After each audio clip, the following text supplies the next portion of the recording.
Lakum ayyuhal muhadirun, arju an takunu bi khairin. Baik, pada malam ini insya Allah kita akan lanjutkan pembelajaran Al-Muyassar Jilid 2 ini pada pembelajaran mengenai jamak-jamak ya. Kita akan sedikit mengulas dari jamak-jamak yang kemarin. Baik, sebentar saya share dulu untuk ininya. Presentasinya kita share dulu.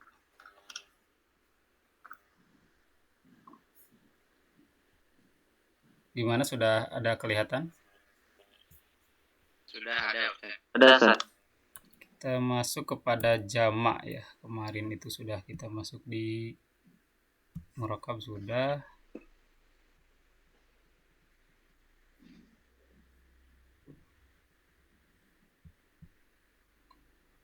Jamak mudzakkar salim. Ya sedikit saja ya kita mengulas mengenai jamak-jamakan.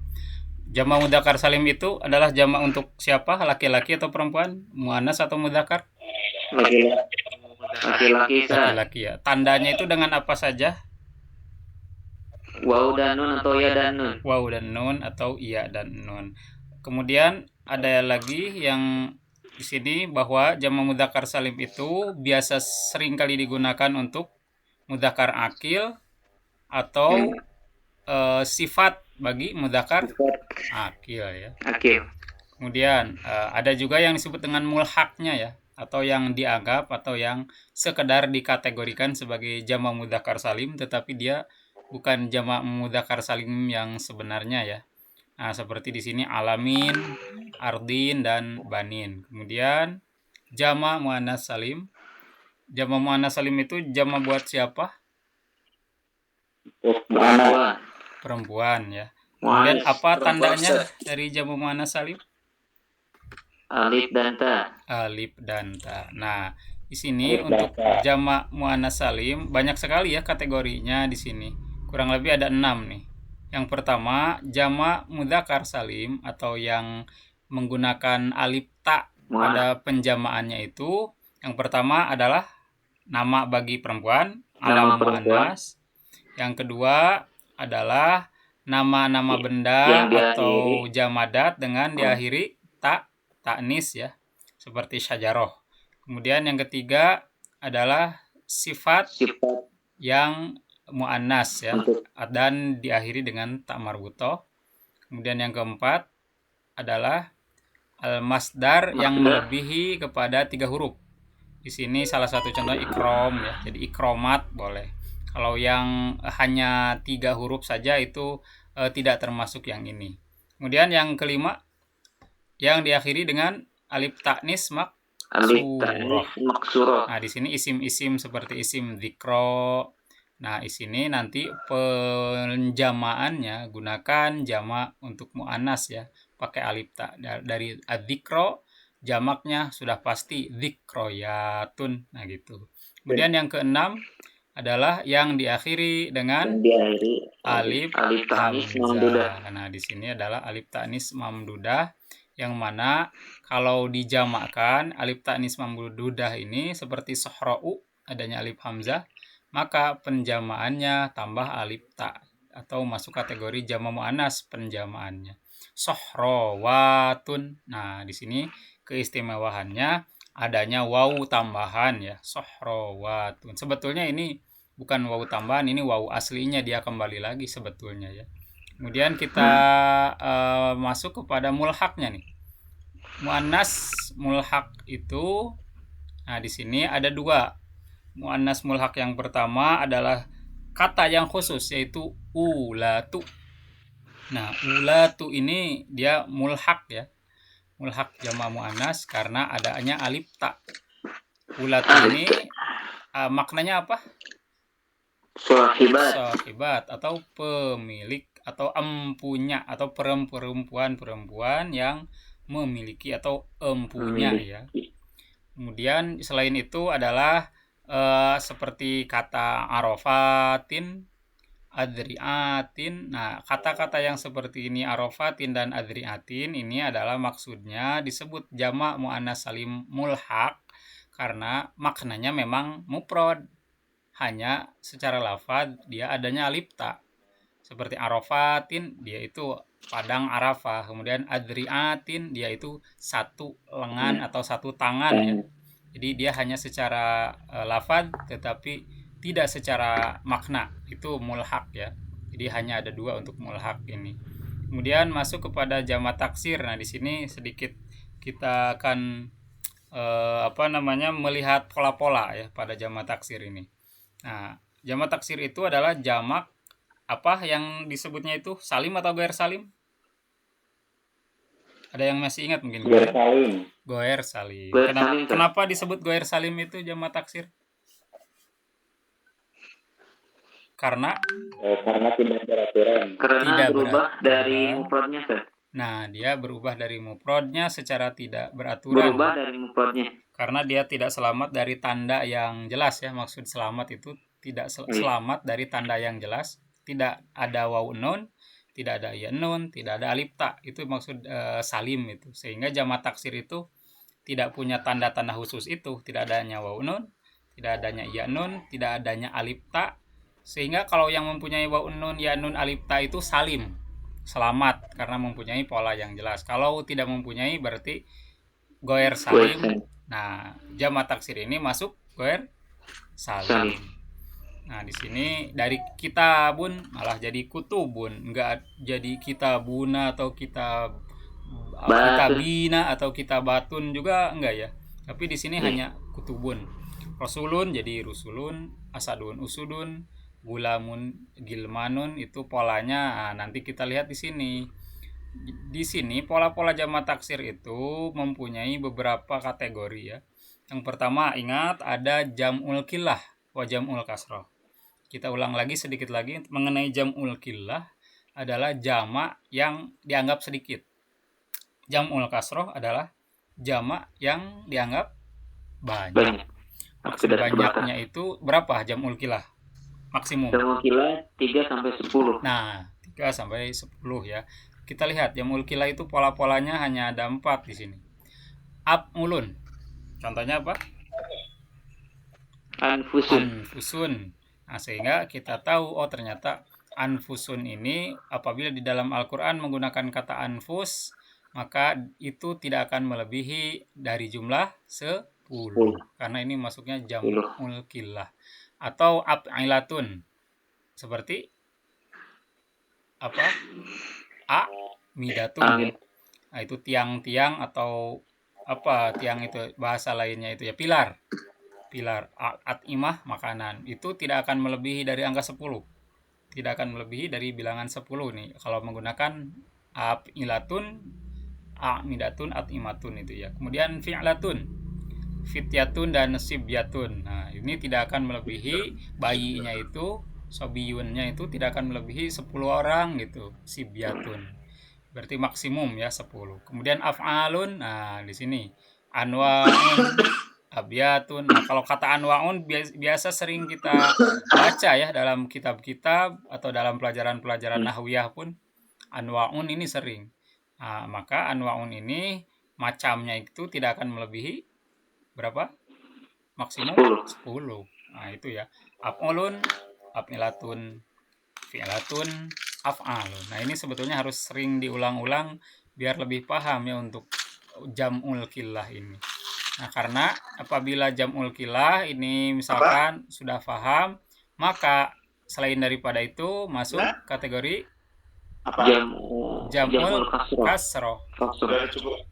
Jam'ul kasroh apa? Jam'ul kasroh itu adalah jamak yang diawali dengan 3 dan tidak terbatas. Dan tidak terbatas. Berarti kalau menggunakan wazan-wazan ini 1 fu'alun, gurafun, fi'alun, qita'un, fa'alatun, kafaratun, fu'atun, rumatun, fa'la, mardo, af'ila, anbiya, fu'lan, humlan, humlun, kutubun ya.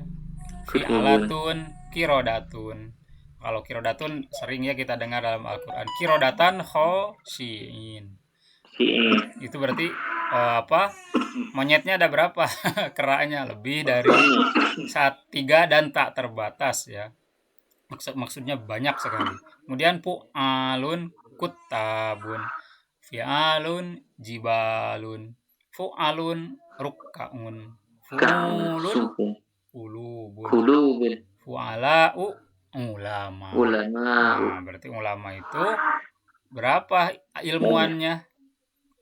Bisa 3 Banyak. atau tak terbatas. Terbatas. Nah, fi'lanu gilmanu jironu fu'lun humrun dan sudun. Humrun dan sudun merahnya banyak yang merah, sudun banyak yang hitam-hitamnya gitu ya. Jadi banyak sekali, bisa sampai tak terhitung ya ini untuk wazan-wazan yang sekitar 16 ini ya.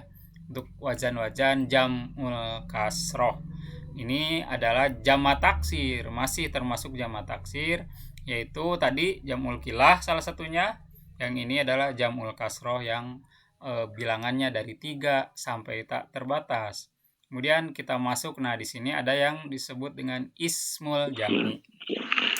Suatu isim, dia itu isimnya bentuknya mufrad, tetapi maknanya jamak. Nah, ini adalah kebalikan dari yang tadi ya, sebagai mu'annas majazi yang tadi atau mulhaq ya. Sebut tadi mu'annas mulhaq tadi seperti apa tadi yang mulhaq, masih ingat? Nah, ini kebalikannya justru. Untuk jamak mu'annas yang mulhaq, kalau yang mulhaq secara lafadznya itu ada alif ta, tetapi secara makna satu. Arafat kan, arafah, dhiroat, lengan hanya satu, tetapi ada tanda alif ta. Itu adalah mulhaq jamak mu'annas. Ini kebalikannya justru di dalam jamak. Nah, kebalikannya apa? Kalau ini isimnya bentuknya mufrad kelihatannya, tetapi ternyata dia itu secara makna jamak. Nah, kita lihat ya secara definisi dulu. Nah, di sini baru kita baca ya, ini udah pelajaran baru. Huwa ma tadammana ma'nal jam'i adalah yang mengandung makna jamak atau yang terkandung padanya makna jamak, ghairu annahu la wahida lahu min labzihi wa innama wahiduhu min maknahu. Tetapi tidak sama ya dari segi lafaz. Wa innama wahiduhu min maknahu, tetapi samanya itu dari segi maknanya. Maksud sama itu gimana? Ya, misalkan begini. Imro'atun dengan nisaun, ini sama perempuan, nisaun pun perempuan. Nah, la wahida lahu, tidak ada kesatuan. Maksudnya tidak ada kesamaan makna dari maksudnya tidak ada kesamaan lafaz antara imro'atun dan nisaun. Imro'atun dan nisaun satu lafaz atau beda? Beda. Nah, itu la wahida lahu min labzihi, tidak ada kesatuan lafaz. Wa innama wahiduhu min maknahu, akan tetapi dia bersatunya atau dia samanya itu min maknahu dari segi maknanya. Kalau imro'atun, nah ini mufradnya. Imro'atun apa artinya? Seorang perempuan. Maka imro'atun itu dia tidak mempunyai jamak yang satu lafaz. Enggak punya. Tetapi kalau mu'annas ada, musanna maksud saya ada. Ini mu'annas mufrad. Kalau musannanya ada, yaitu apa? Imro'atun musannanya duanya. Imro'atani. Ketika kita mau jamak kan nggak punya jamak imro'atun secara lafaz. Dia hanya mempunyai ismul jam'i, isim jamak. Ini jamaknya dari imro'atun itu beralih lafaz jadi nisaun. Nah, ini sedikit berbeda kan. Untuk jamak dari imro'atun itu jadinya nisaun.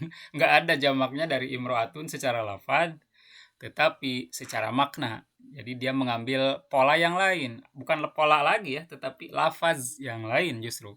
Dari imro'atun jadi nisaun. Nah, nisaun ini secara bentuk lafaz mufrad, musanna atau jamak? Ada tanwin dhammah nih di sini. Apa? Mufrad kan? Mufrad. Nah, tetapi secara lafaz dia itu memang adalah jamak.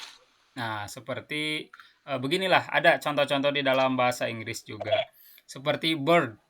Bird itu apa artinya? Bird kalau bahasa Inggris burung, burung ya. Nah, kemudian ada kata yang lain yaitu flocks, kumpulan burung. Nah, seperti itu, kumpulan burung. Mohon maaf sebentar, saya lupa bawa charger ini. Sebentar mau. Oke, kita lanjutkan. Nah, mengenai isim jamak sini. Nah, jadi tadi bird itu sendiri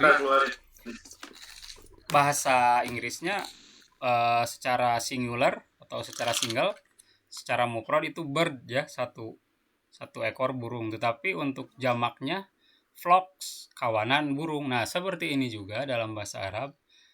Jadi satu kata yang mufrad itu imro'atun, tetapi jamaknya lafaz yang berbeda, yaitu nisaun. Jadi nisaun itu apa terjemahnya berarti? para perempuan, Para ya, para Para perempuan. perempuan. Nah, maka yang lainnya pun jundiyun, seorang tentara. Tentara. Berarti kalau jaishun itu apa? Para tentara. Para tentara atau sekumpulan tentara, atau bolehlah sebutnya batalion atau apa ya. Jaishun itu pokoknya sekumpulan, banyak lah pokoknya ya. Nah, itu jaishun. Ini juga menggunakan lafaz yang berbeda dengan mufradnya ya. Jaish, jundiyun, jaishun. Dua-duanya ini memang mufrad, tetapi secara makna jundiyun adalah mufradnya, jaishun adalah jamaknya ya. Ini ismul jam'i ini kalau yang seperti ini. Suatu isim mufrad yang maknanya jamak itu ismul jam'i itu. Kemudian farsun. Apa farsun? Kuda. Berarti kalau khailun apa terjemahnya? Kalau khailun kumpulan kuda. Nah, itu kuda-kuda yang banyak ya, atau kumpulan kuda. Jamalun apa jamalun? Onta. Jamalun onta ya. Nah, kalau ibilun berarti unta. Nah, kalau ibilun itu sudah pasti ya, unta. Nah, itu yang disebut dengan ismul jam'i, yang mana lafaznya mufrad tetapi dia menggantikan jamak dari kata yang lain. Nah, ini imro'atun, jundiyun, farsun, dan jamalun. Nah, sekarang ada lagi kategori lain di dalam penjamaan ya. Menjamakkan apa lagi? Di sini jamak dijamakkan atau jam'ul jam'i. Di sini jamak dijamakkan. Nah, qad yujma'ul jam'u. Nah, terkadang jamak juga dijamakkan. Nah, itu di sini. Qad yujma'ul jam'u. Terkadang. Nah, di sini apabila qad menghadapi kedepannya fi'il mudhari yang ada ya, nun, wawu, alif, ta. Kan fi'il mudhari itu mempunyai berapa huruf? Ada yang masih ingat? 3. Bukan. Anita. Anita. Ingat saja Anita. Alif, nun, ya, ta. Anita. Nah, apabila fi'il mudhari di depannya dan sebelumnya ada qad seperti ini, baik itu fi'ilnya maklum atau majhul, tetap saja terjemahnya menggunakan kata seperti ahyanan ya. Maknanya ahyanan. Kadang-kadang. Tetapi kalau qad menghadapi fi'il madi, maka terjemahnya sungguh. Nah, itu. Qad kharaja. Apa terjemahnya berarti kalau qad kharaja? Sungguh telah keluar. Sungguh dia seorang laki-laki telah keluar. Kalau qad yakhruju, terkadang keluar. Dia sedang keluar atau akan keluar. Dia akan keluar. Nah, itu ya perbedaan qad penempatannya di fi'il madi dan di fi'il mudhari dari segi makna berbeda. Di sini qad yujma'ul jam'u. terkadang jamak juga dijamakkan. Mislu, contoh, buyutun itu jamak kan? Ya, buyutun. Nah, buyutun ini masih ingat nggak tadi? Jamul kilah, jamul kasroh. Ayo ingat-ingat. Jamul kasroh atau jamul kilah? Kilah. Jamul masa ya gitu. Kasroh. Ya, kita lihat. Nah, di sini ada pu'ulun nggak? Kasroh. Nah, di sini ada ke-13 nih. Ya, ke-13 itu adalah kasroh. Jadi buyutun tadi kasroh. Berarti artinya apa itu? Rumah-rumah yang banyak. Nah, rumah-rumah yang banyak. Kalau rijalun, kemudian jadi rijalatun. Jamak apa ini? Kasroh sama kan? Nomor 11 gitu. Nah, ini rijalun itu adalah jamul kasroh nomor 11. Nomor 11. Kemudian apalagi tadi ini kilabun sama ya kayak rijalun ya. Kilabun. Nah, di sini jamak ini buyutun, rijalun, kilabun pun boleh dijamakkan juga. Buyutun udah jamak, kilabun sudah jamak, rijalun sudah jamak. Tapi dijamakkan kembali. Jadi terjemahannya akan begini, buyutun rumah yang banyak. Kalau buyutatun ini bisa kita terjemahkan sekumpulan rumah-rumah yang banyak. Nah gitu maksudnya. Atau seperti kita menunjukkan apa ya, kampung bahasa Arabnya apa? Atau desa Koryatun. Nah, itu pun bisa dijamakan seperti kampung-kampung yang banyak di daerah sana gitu, atau kumpulan kampung-kampung.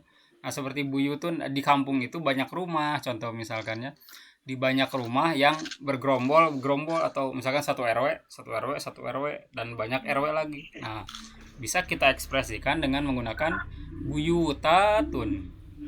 Misalkan hunaka buyutatun, di sana banyak sekali rumah-rumah yang bergrup-grup. Nah gitu ya, makanannya bergrup-grup gitu ya, dalam satu grup pun banyak gitu, jadi bergrup-grup sehingga buyutatun saking kumpulannya banyak kumpulan rumah di sana, buyutat.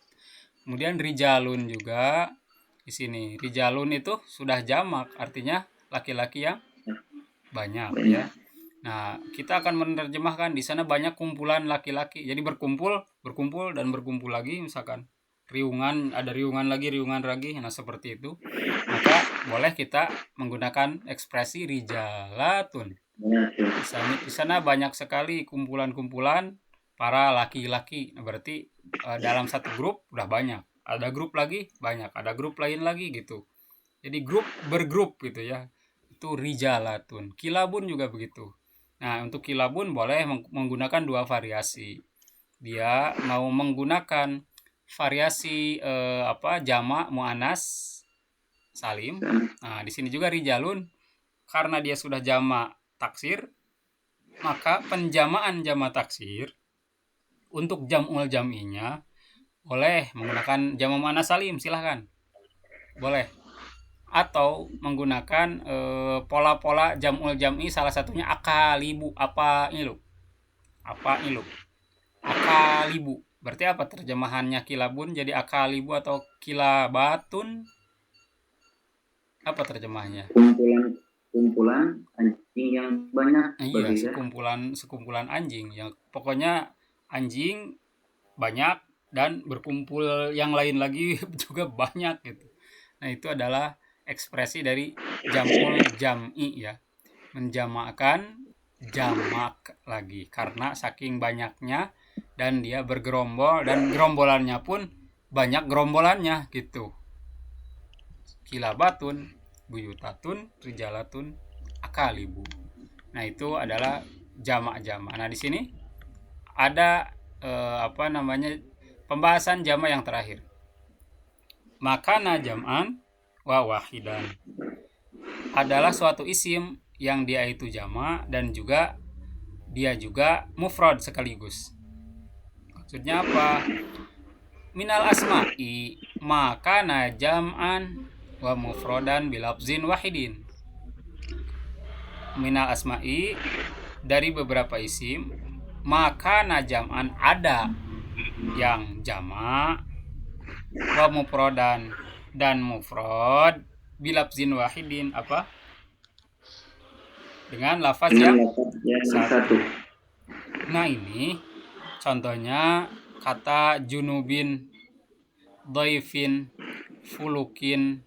Nah, seperti ini adalah bisa digunakan untuk mengekspresikan mufrad dan juga mengekspresikan apa? Jama. Ini maksudnya dwifungsi. Jadi dia boleh digunakan sebagai mufrad, dia boleh digunakan sebagai sebagai jamak. Fulukin boleh dia dianggap sebagai satu perahu ya. Atau fulukin dia boleh dianggap sebagai perahu-perahu yang banyak. Ya, dan juga kata yang lain seperti doef. Nah, doefin doefin itu tamu ya. Boleh digunakan untuk satu orang atau banyak ya. Nah, jadi ini adalah yang dwifungsi. Silahkan mau menggunakan ini sebagai jamak atau mufrad, itu silahkan, tidak ada masalah ya. Nah, kemudian kita masuk kepada pembahasan yang lain. Jamak sudah kita lewati. Kemudian masuk kepada bagian yang kedua. Al-asmaul khamsatu wa ghairu asma'il khamsati. Nah, di sini adalah pembahasannya mengenai asmaul khamsah. Nah, al-asmaul khamsatu hiya. Nah, isim-isim yang 5 itu adalah, nah di sini ya ada kekhususan. Abuka, akhuka, hamuka, fuka, dzu malin. Sebetulnya bukan kata akhirnya kak dan malinnya itu yang masuk asmaul khamsah, enggak. Sebetulnya yang termasuk asmaul khamsah itu hanya abun, akhun, hamun, fu dan dzu saja. Abun artinya apa? Bapak. Akhun artinya saudara. Laki-laki perempuan. Laki. Hamun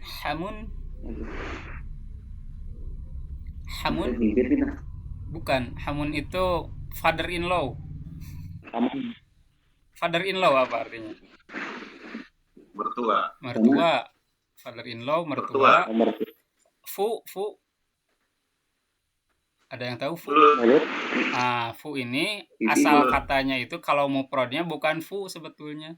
Kalau mufrad dengan berdiri sendiri, tetapi famun. Asalnya famun. Tetapi dibuang mim ketika dia diidhofatkan. Sehingga jadi mimnya hilang, jadi fuka. Nah, itu. Jadi, ini kenapa begitu ya? Karena ini asmaul khamsah, isim yang khusus, yang 5. Dia mempunyai aturan khusus juga gitu pada 5 ini. Dan sesuai dengan kategorinya masing-masing juga. Abun, akhun, hamun ini hampir sama. Abun, akhun, hamun. Tetapi fu dan dzu ini dua yang berbeda, tetapi masuk kategori asmaul khamsah. Fu asalnya itu famun. Ketika dia diidhofatkan, dibuang mimnya menjadi fu. Kalau dia marfu, kalau dia mansub fa, kalau dia majrur fi. Mimnya hilang. Kalau mufrad berdiri sendiri seperti ini, kalau abun, akhun dan hamun ya abun berdiri sendirinya tanpa diidhofatkan. Akhun berdiri sendirinya akhun. Hamun juga ini boleh berdiri sendiri. Nah, untuk fu ini bukan fu. Ini asal katanya bukan fu. Fu itu hanya boleh ketika diidhofatkan. Tetapi kalau dia berdiri sendiri famun.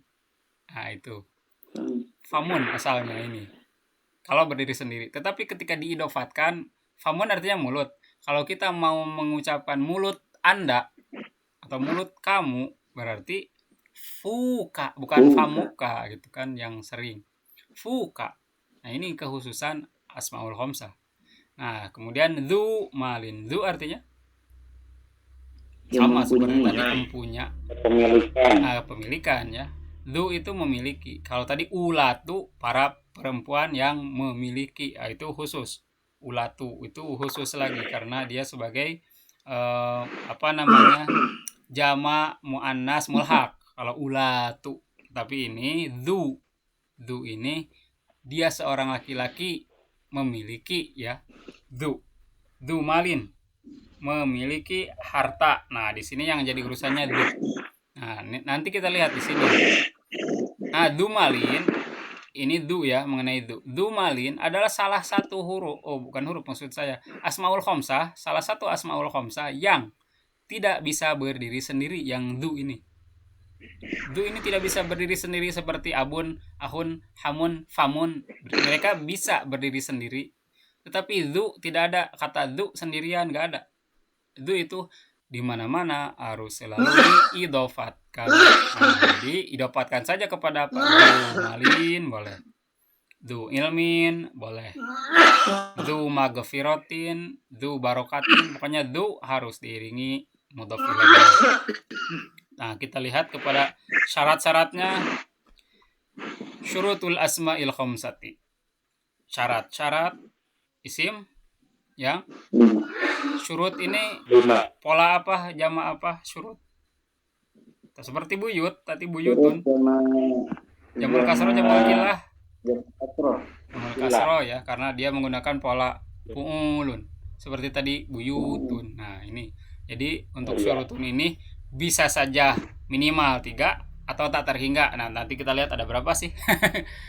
Tapi yang penting syurut ini minimal 3 atau bisa digunakan tak terhingga ya. Kemudian kita lihat syarat-syaratnya itu apa. Yang pertama, ayyakuna mudhofan li ghairi ya'il mutakallim. Ayyakuna mudhofan, dia itu harus menjadi mudhof. Tapi mudhofnya li ghairi ya mutakallim, kepada yang bukan ya mutakalim. Kenapa? Karena kalau ya mutakalim nanti batal jadi asmaul khamsah gitu ya. Jadi asmaul khamsah itu akan batal ketika dimasuki ya mutakalim. Nah, kita lihat dulu gimana sih bisa batalnya. Nah, di sini bukan ya mutakalim ya. Nah, di sini diidopatkan pada isim yang lain, yaitu abun diidopatkan pada tolibin. Jadi abu tolibin. Abun didapatkan pada domir ha atau huwa ya. Jadi abu. Nah, aku juga didapatkan pada ali. Jadi aku aliin. Dzu, nah ini dzu ilmin. Nah, ini apabila diidofatkan kepada ya mutakalim, apa ya mutakalim itu? Iya yang posesifnya atau kepemilikannya kepada saya, domir saya. Jadi abun ditambah domir saya atau iya mutakalim abi, jadi batal jadi asmaul khamsahnya. Karena asmaul khamsah itu maksud kekhususannya itu dengan wawu apabila marfu, dengan alif apabila mansub, dengan iya apabila majrur. Nah, sedangkan apabila bertemu dengan ya mutakalim batal, tidak akan bisa. Sehingga kalau abun dikasih domir anak jadi abi. Nah, itu nggak masuk asmaul khamsah. Itu sudah nggak masuk asmaul khamsah. Itu mah hanya idhofat biasa. Kemudian akhun jadi akhi. Kemudian hamun jadi hami. Fi, nah gitu. Fami. Nah, kalau ini apa namanya? Kalau famun jadi fami, nggak jadi fi. Kembali lagi mufradnya ada lagi. Jadi fami, mulutku. Nah, itu kalau adanya ya mutakalim karena dia batal. Jadi ya mutakalim. Sedangkan du, ini nggak bisa dimasuki ya mutakalim, nggak bisa. Khusus untuk du. Du ini nggak bisa dimasuki ya mutakalim karena akan absurd dan salah ya. Nggak bisa jadi di kepunyaan saya, itu agak aneh. Du ilmin ini paling di ilmin, nah paling juga ya. Kita lanjut yang kedua syaratnya, Amma malam yudhof,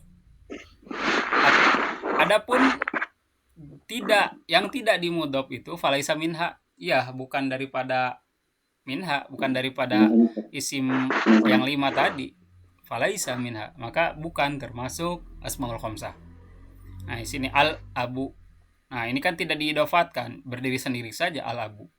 Al akhu. Nah, faturfa'u bi dhammatin zahiratin, maka dirofakkan dengan domah yang jelas. Kalau dirofakkan dengan domah yang jelas, kalau dimudhofkan kepada ya mutakalim, nah jadinya abi, akhi. Nah, begitu. Nah, tetapi abi dan akhi ini dirofakkan bidhammatin muqaddaratin. Nah, asalnya gitu ya. Dirofakkan dengan domah yang muqaddarah. Karena asalnya ini seperti ini. Baitun dan ana ya, sebetulnya itu teh asalnya, atau baiti itu dari baitun dan ana, dan abun dan ana sebetulnya ini abi. Jadi asalnya ada domah pada ba-nya ini ya. Abi, akhi gitu. Jadi ya-nya ini ya mutakalim, karena ada ya mutakalim, domahnya ba dan domahnya kha itu tersembunyi, muqaddarah karena ada ya mutakalim, dan ya mutakalim itu yang sebelumnya mewajibkan untuk disukun. Nah, seperti abun jadi abi, ya ba-nya jadi sukun, akhun jadi akhi, ya kho-nya jadi disukun. Itu kelebihan ya mutakalim, bisa mengkasrohkan huruf yang sebelumnya, sehingga domahnya pun di sini jadinya domah muqaddarah apabila diropa dengan domah muqaddarah. Kemudian yang kedua, ayakuna mufradan. Nah, jadi masuknya sebagai asmaul khamsah itu apabila dia sebagai mufrad dan diidafatkan. Abuka, akhuka. Nah, jadi hanya mufrad. Nah, terus keterangan lainnya, apa idza kana jam'an fala turfa'u bil wawi. Nah, tetapi apabila jama, seperti tadi abun, akhun, hamunnya dibikin jama, itu sudah tidak termasuk lagi kepada asmaul khamsah. Gak masuk. Jadi dia masuk kepada isim biasa. Abun jamaknya apa? Itu pada contohnya. Abau. Nah, abauhum, tidak masuk asmaul khamsah lagi kalau jadi jamak. Kemudian akhun jamaknya ikhwatun atau ikhwanun ya. Nah, sudah tidak jadi isim yang 5 lagi. Dia gagal jadi isim yang 5. Jadi isim yang 5 itu apabila mufrad dan juga diidofatkan. Kemudian syaratnya untuk jadi asmaul khamsah, ayyakuna mukabbaron la musoggoron. Musoggor ya. Jadi dia itu harus isim yang besar, bukan isim yang kecil. Ngerti gak maksudnya besar? Ya secara makna maksudnya besar dan kecil. Seperti begini. Nah, di sini ada contohnya isim mukabbar itu abuna, akhuna. Abuna ayah kami, akhuna saudara laki-laki kami. Nah, di sini ada contohnya. Fa idza kana musoggoron, apabila di musoggor atau di maknanya dijadikan makna kecil, fala turfa'u bil wawi, tidak bisa ropanya dengan wawu, itu tidak masuk asmaul khamsah maksudnya. Nah, di sini lihat kita contohnya biar enggak bingung. Tadi abuna ayah kami itu ayah asli. Tetapi kalau ubayun ayah kecil, ukhoyun saudara kecil. Gitu. Humayun mertua kecil. Nah, itu ubay, ukhoy, bisa saja bapaknya itu masih muda. Kalau di Sunda ada istilah abah anom, ya abah tapi masih anom, maksudnya bapak muda. Abah anom. Nah, di sini itu maksudnya musoggor itu ya. Itu suatu kata seperti ini, ukhoy, ubay. Nah, kata-kata yang menggunakan pu'alun ya, pu'alun, ubayun, ukhoyun itu adalah musoggor. Jenis yang maknanya kecil. Abun bapak, kalau ubay bapak kecil. Abah anom. Ubay. Abah Anom. Nah itu jadi syarat-syarat dari Asmaul Khamsah, ternyata ada 3 ya. Jadi apabila yang pertama mufrad dan yang kedua harus diidhafatkan jadi Asmaul Khamsah itu. Kemudian yang ketiga tidak boleh di musoggor, tidak boleh di tasgir ya, diperkecil ya. Itu syarat-syarat menjadi Asmaul Khamsah. Baik, kita lanjut kepada nomor 3. As-sahih wal maksur wal mangkus wal mamdud. Isim sahih, isim maksur, isim mangkus dan mamdud. Nah, kita lihat dulu pada yang judul ini as-sahihul akhir, yaitu isim sahih akhir. Huwa ma laisa akhiruhu harfa illatin wala alifan mamdudatan, adalah yang bukan akhirnya itu huruf illat dan juga bukan akhirnya alif mamdudah yang disebut sahih akhir itu. Mislu, contoh arijalu, apa arijalu terjemahnya? Laki-laki. Para laki-laki ya, ini jamak. Laki-laki. Almar'atu, nah ini mufrad, Satu perempuan. seorang perempuan. Alkitabu, sebuah buku. Al-qalamu, sebuah pena. Nah ini semuanya lam akhirnya. Arijalu lam akhirnya. Almar'atu akhirannya tak marbutoh. Alkitabu akhirannya ba. Al-qalamu akhirannya mim. Nah ini tidak ada huruf illatnya dan juga tidak ada alif mamdudah di sini. Tidak ada alif hamzah, alif dan hamzah setelahnya nggak ada. Berarti ini masuk kategori sahih akhir ya. Kemudian amma shibhu sahih al-akhir fahuwa. Nah, ada sibehnya ya atau sibhunya. Adapun sibhu sahih akhir atau yang menyerupai sahih akhir, fahuwa makana akhiru harfa illatin sakinatin ma qablaha, adalah yang akhirnya itu ada huruf illat yang disukun ma qablaha sebelumnya. Seperti dalwin, zobyin, hadyin, sa'yin. Nah, di sini adalah huruf-huruf illat yang mempunyai harokat, maka itu masuk syibhu sahih akhir. Jadi huruf illat, tetapi huruf illatnya itu malah dihidupkan. Nah, seperti al-hadyu. Nah, hadyu, nah itu kan ada kata-kata al-hadyu seperti kita binatang sembelihan waktu Idul Adha, al-hadyu. Nah, maka al-hadyu itu masuk kategori ini, syibhu sahih, yaitu adanya huruf alif, waw, iya, yaitu huruf illat. Ya, huruf illat itu tadi alif, waw, iya, tetapi ternyata pada akhir kalimat posisinya dan juga di harokat. Itu syibhu sahih akhir itu ya. Nah, kalau yang sahih nggak ada alif, waw, iya dan hamzah di akhir. Itu ya yang sahih. Kalau syibhu sahih, nah seperti ini, yang huruf-huruf waw, iya dan alifnya itu dibaca harokatnya ya. Dalwin, zobyin, hadyin, sa'yin. Nah, ini masuk sibeh ya. Syibhu sahih. Kemudian lanjut lagi al-maksur. Al-maksur huwa ismun mu'rabun akhiruhu alifun sabitatun. Adalah isim mu'rab, ya maksudnya mu'rab itu bisa berubah-ubah, akhirnya bisa fathah, tanwin dan kasroh. Alifun sabitatun. Nah, yang akhirnya itu ada alif yang tetap.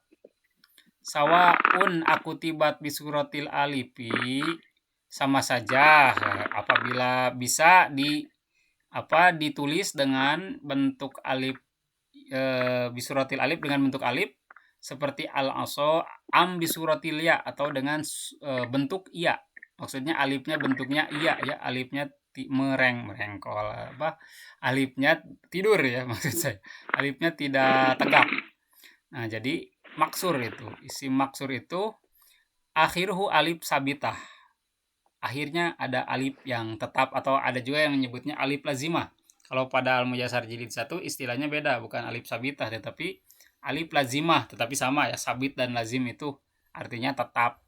Jadi di mana-mana al-aso, kemudian Musa, nah kata-kata ini alifnya tetap ada gitu. Nggak akan berubah seperti apa yang lain-lain ya.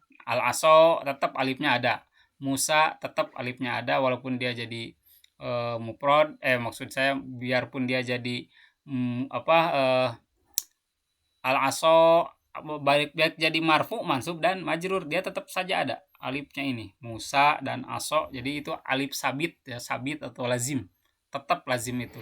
Dia tetap seperti itu bentuknya, tidak berubah-ubah. Nah, kemudian wahya tursamu bisuratil alifi ingkanat salisatan asluha wa. Nah, di sini sedikit lebih rumit nih ke bawah ini ya. Wahya tursamu bisuratil alifi. Nah, untuk al-maksur ini akan ditulis dengan alif katanya. Ingkanat salisatan asluhal wawu. Apabila huruf yang ketiganya itu asalnya wawu. Nah, di sini seperti al-aso, al-ala'u. Nah, al-aso, al-ala'u ini, aso asalnya alifnya ini wawu asalnya sebetulnya. Kemudian al-ala'u itu asalnya alifnya itu wawu. Dari al-ulu. Al-aso itu tongkat, al-ala'u itu artinya tinggi, dari al-ulu ya. Nah, itu atau al-aliyu nantinya. Nah, itu asalnya sebetulnya ala ya'lu fi'ilnya itu. Ala ya'lu, tinggi. Sehingga ya'lu. Nah, ada wawunya aslinya. Uluwan. Masdarnya uluwan. Nah, ini dari uluwan. Al-ala'u ini biasa dijadikan nama orang sebetulnya. Jarang dijadikan suatu kalimat-kalimat khusus. Ini hanya sering kali pada kamus-kamus Arab di dalam deskripsinya, al-ala'u itu isim alam, yaitu nama orang Arab yang mana maknanya adalah alin, tinggi, atau ar-raf'atu, derajat tinggi ya, al-ala'u ini. Karena asal katanya itu dari al-ulu, uluwan ya. Nah, itu ada wawunya, al-ain lam wawu. Nah, apabila huruf yang ketiganya itu aslinya wawu, ain sin wawu sebetulnya itu, ain sod wawu, al-aso itu, al-ala ain lam wawu, maka untuk al-maksurnya itu digunakan alif bukan iya. Kemudian apabila yang iya-nya seperti apa? Watur samu bisuratil ya. Nah, di sini. Dan digambar dengan, atau maksud bukan digambar ya, ditulis di sini mah. Ditulis dengan bentuk iya ingkanat robiatan apabila pada posisi yang keempat. Pasoidan saja. Yang keempat saja. Seperti bushro, ba, shin, ro, dan iya. Maka iya ini posisi keberapa? Ba 1, shin 2, ro 3, iya berapa? 4 ya. 4. Kemudian mustofa. Nah, mim, sin, to, fa, ya. Pasoidan maksud saya lebih. Robian pasoidan. Ingkanat robiatan pasoidan. Minimal 4 maksud saya. Jadi ditulis dengan bentuk iya itu apabila dia itu posisinya keempat atau lebih. Nah, mustashfa, mim, sin, ta, shin, fa, ya. Keberapa itu iyanya? 1, 2, 3, 4, 5, ke-6. Mustashfa. Ini. Jadi apabila posisinya yang ketiga, bushro, mustafa, mustashfa. Nah, ini dengan alif yang tidur. Untuk al-maksurnya itu ya, isim-isim maksur itu. Nah, kemudian aukanat salisatan asluhal ya, atau sebagai huruf yang ketiga tetapi asalnya itu huruf ya. Jadi ditulisnya al-fatah, alifnya alif dengan iya. Al-huda, alifnya alif dengan iya, tidak alif berdiri. Nah, ini al-fatah sama al-huda ini asalnya iya. Al-fatayu, al-hudayu. Nah, tetapi dia dijadikan alif maksuroh atau alif lazimah ya di sini. Alif sabitah berubah kepada alif sabitah yang mana asalnya al-fatayu, al-hudayu. Nah, ini adalah 3 huruf, yaitu fa, ta, dan ya. Jangan menghitung alif dan lamnya, jangan, karena alif lam itu tanda ma'rifat. Jangan dihitung alif lamnya ya, tetapi kita menghitung dari nakirohnya. Fa, ta, dan ya. Ini huruf ketiga. Kemudian ha, da, dan ya, huda ya. Ini adalah huruf ketiga. Nah, jadi huruf ketiga ini harus menggunakan alif yang seperti iya bentuknya itu di dalam tata cara penulisan al-maksurah. Nah, kalau yang atas itu tadi al-aso itu asalnya waw, bukan iya. Kalau al-fatah asalnya iya. Kemudian yang terakhir di sini syaratnya wa idza nuwinal maksur hudifat alifuhu lafzon wa subitat khotton. Dan apabila ditanwin maksur itu hudifat alifuhu lafzon. Nah, secara lapad alifnya dibuang wasubitat khoton, tetapi dalam penulisan tetap diadakan. Seperti kun fatan yad'u ila hudan. Kun jadilah fatan fatan pemuda yad'u ila hudan yang menyeru kepada petunjuk. Nah, di sini fatan untuk terakhir ya. Nah, untuk fatan ini jadi penulisannya itu menggunakan tanwin. Tannya itu enggak diucapkan, alifnya itu enggak fata atau huda, tapi dilafazkan tanwinnya, tetapi ditetapkan juga penulisan iya-nya di akhir. Begitu ya untuk pertemuan kita kali ini. Mudah-mudahan bermanfaat. Kita akan bertemu minggu depan. Jangan kapok dengan pembelajaran kita. Mudah-mudahan betah terus untuk nambah-nambah ilmu pengetahuan. Selamat istirahat. Bertemu minggu depan. Assalamualaikum warahmatullahi wabarakatuh. Waalaikumsalam warahmatullahi wabarakatuh.